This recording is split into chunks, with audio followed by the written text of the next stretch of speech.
안녕하십니까. 다문화 교육 전공 김영지입니다. 공영방송에 재현된 다문화주의 분석 KBS 이웃집 찰스 프로그램을 중심으로 연구를 실시하였습니다. 1차 발표 이후에 진행된 상황을 중심으로 발표를 시작하겠습니다.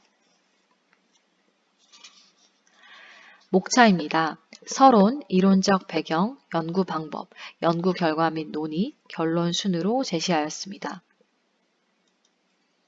서론입니다. 연구 문제로는 첫째, 이웃집 찰스에 나온 다문화주의는 어떤 방식으로 재현되는가? 둘째, 이웃집 찰스에 재현된 다문화주의가 전달하고자 하는 메시지는 무엇인가? 셋째, 다문화 교육의 관점에서 이 연구의 교육적 함의는 무엇인가? 이론적 배경으로는 먼저 다문화주의, 두 번째는 비판적 다문화주의, 세 번째로는 비판적 미디어 리터러시를 제시하였습니다. 선행연구로는 EBS 다문화 고부열전, KBS 이웃집 찰스를 분석하였는데 이웃집 찰스는 첫 방송이 2015년 방영 이후에 2016년도에 3건의 연구가 나왔고 최근에도 또 1건의 연구가 나왔습니다. 그래서 2020년에 방영된 프로그램 내용을 중심으로 과거 초창기에 그 프로그램 내용을 분석한 결과로 비교 분석하는 것도 의미가 있다고 생각을 하였습니다. 연구 방법입니다. 이 연구는 미디어가 재현하는 다문화주의를 분석하기 위해서 이웃집 찰스를 대상으로 한 사례 연구의 성격을 갖습니다. 주제를 구성하고 시청자들에게 전달하는 방식을 알기 위해서 질적 텍스트 분석 방법으로 내러티브 분석 방법을 적용하였습니다. 내러티브 분석은 크게 이야기와 담화로 나누어져서 다시 통합체적 분석, 계열체적 분석, 담화는 언술 표현 양식, 영상 표현 양식으로 나누어 제시되고 있습니다. 주요 개념 및 분석 도구입니다. 스토리와 플롯은 서로 비슷한 대상을 가리키는 듯하고 실제로도 혼동하여 쓰는 경우가 많습니다. 쉽게 말해서 우리에게 감동과 메시지를 안겨주는 것은 물론 스토리지만 그것이 그와 같은 효과를 갖게 되는 것은 스토리 자체의 힘보다는 그것을 구성해낸 구조, 즉 플롯의 힘이라고 할 수 있습니다. 두 번째로 토도로프의 서사 공식입니다. 토도로프는 대부분의 이야기가 정상 상태에서 시작했다가 교란 상태로 바뀌고 그 이후에 비정상적 교란 상태가 다시 정상 상태로 전환됨으로써 마무리되는 일정한 공식성을 띠고 있다고 주장했습니다. 본 연구는 2019년 12월부터 2020년 6월까지 방영된 KBS 이웃집 찰스에 나온 구성원들의 특징을 파악하고 이들의 이야기가 전달되는 방식, 담화의 서사구조 방식을 중심으로 분석하고자 하였습니다. 먼저 이야기에서는 이웃집 찰스에 등장하는 인물들의 대화를 중심으로 분석하였고 토도로프의 서사 공식 3단계에 따라 매회 이야기의 구조를 분석하였습니다. 다음으로 담화는 서사적 전달 구조인 자막과 토크쇼 발언 등을 중심으로 이웃집 찰스에서 전달하고자 하는 메시지가 무엇인지 파악하였습니다. 연구 결과 및 논의입니다. 미디어 속 다문화주의 재현 방식에서 등장인물의 정보를 회차, 출연자 이름, 성별, 국적, 이주 유형, 직업별로 카테고리화해서 정리를 하였습니다. 인구사회학적 속성 요인에 따라 이주 유형별로는 국제결혼가족 이주민은 총 28회 중 24회로 약 85%의 비중을 차지했고 출연자의 직업은 다양한 분야의 직업적 특성을 가짐을 알 수 있습니다. 젠더별로는 여성은 총 16회, 남성은 총 12회로 여성이 다소 많은 비율을 차지하고 있지만 가족 단위로 동반 출연하는 경우가 많아 특정 성별에 편중되어 있다고 보기는 어렵습니다. 국적과 인종별로 봤을 때 이웃집 찰스의 기획 의도에 맞게 출신 국적이 다양함을 알 수 있습니다. 선행연구에서 봤을 때 2015년 프로그램 초창기에는 선진국 출신들이 많이 배치되었고 프로그램이 안정화된 후에는 저개발국 출연자가 많아졌음을 알 수 있습니다.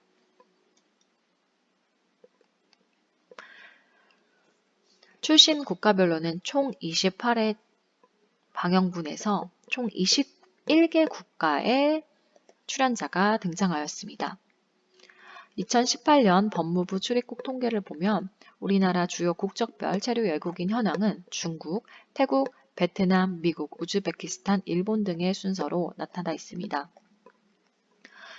어서와 한국은 처음이지와 같은 프로그램에서는 백인 출연자를 선호하고 EBS 고부열전, 글로벌 아빠 찾아 산말리와 같은 프로그램에서는 동남아 출연자를 중심으로 방영했던 과거의 다문화 방송 프로그램과는 차별화를 두었다는 것을 알 수 있습니다. 마지막으로 주요 국적별 체류 외국인에서 높은 순위를 차지하고 있는 중국, 일본 출신 출연자들은 올해 방영 회차로 없는 것으로 보아서 특정 국가에 대한 현재 한국인의 정서를 반영하고 있는 것은 아닌지 추측해 볼 수 있습니다. 이야기 3단계 정상상태, 교란상태, 새로운 정상상태로 정리를 하였습니다. 먼저 도입부에서는 정상상태로 주인공들의 일상의 모습이 나옵니다. 가정 속에서의 모습, 직장 속에서의 모습으로 출연자들의 일과 가정의 모습을 자연스럽게 소개하고 있습니다. 두 번째로는 이러한 도입부의 정상 상태를 깨는 새로운 갈등 상황 및 교란 상태가 등장합니다. 그래서 미래에 대한 불확실성, 소통의 어려움, 출산에 대한 견해 차이, 그리고 직업적 특성의 어려움, 코로나19로 인해 결혼을 연기해야 되는 상황 등 다양한 갈등 상황을 제시하고 있습니다.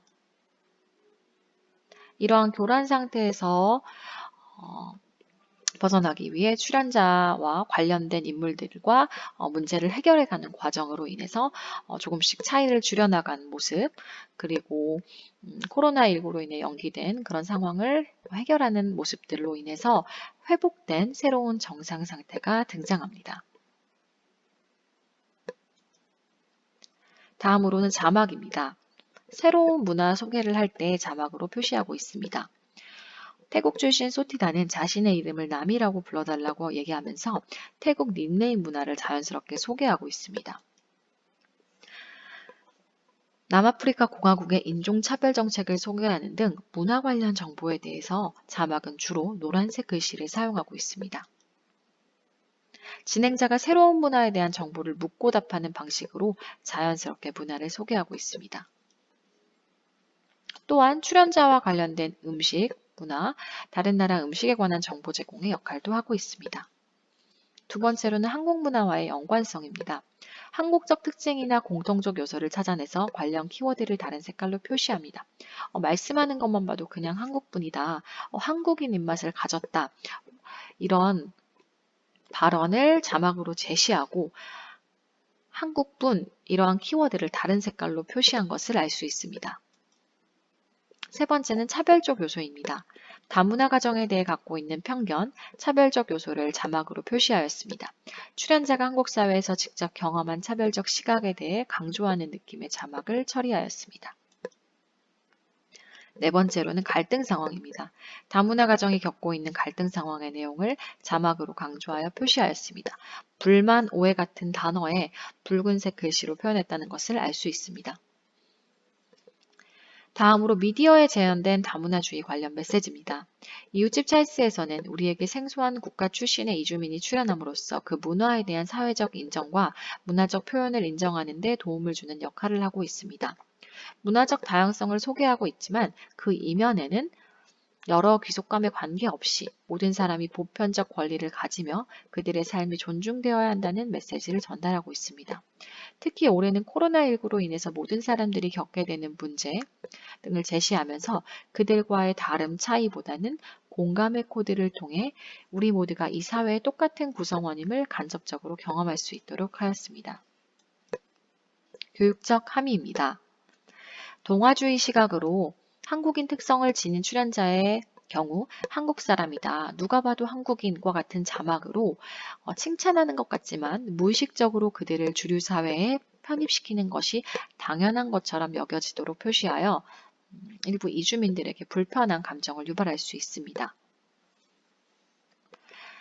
따라서 동아주의를 뛰어넘는 진정한 다문화주의가 되기 위해서 다원성이 존중되고 이런 문화가 구경거리가 아니라 삶의 모습으로 받아들여지도록 다문화 감수성 교육이 필요합니다. 또한 미디어를 포함한 다양한 교육적 도구를 통해 체계적 교육이 따라져야 합니다. 그래서 모두를 대상으로 더불어 사는 방법을 가르치는 방향으로 다문화 교육이 이루어져야 한다고 생각합니다. 지금 현재 담화에서 자막, 토크쇼 발언, 스튜디오 구조 등 세부적인 요소를 영상을 반복 시청하면서 분석을 마무리하는 작업 단계에 있고, 또한 연구 결과 및 논의에서도 그 미디어에 재현된 다문화주의 관련 메시지와 교육적 함의를 찾기 위해서 또 특히 초등교육 현장에 적용시킬 수 있는 방법이 무엇인지도 알아보기 위한 고민을 하고 있습니다. 그래서 이러한 교육적 함의를 추출해서 좀 더 제시를 하면 연구가 좀 더 완성도 있을 것이라고 생각합니다.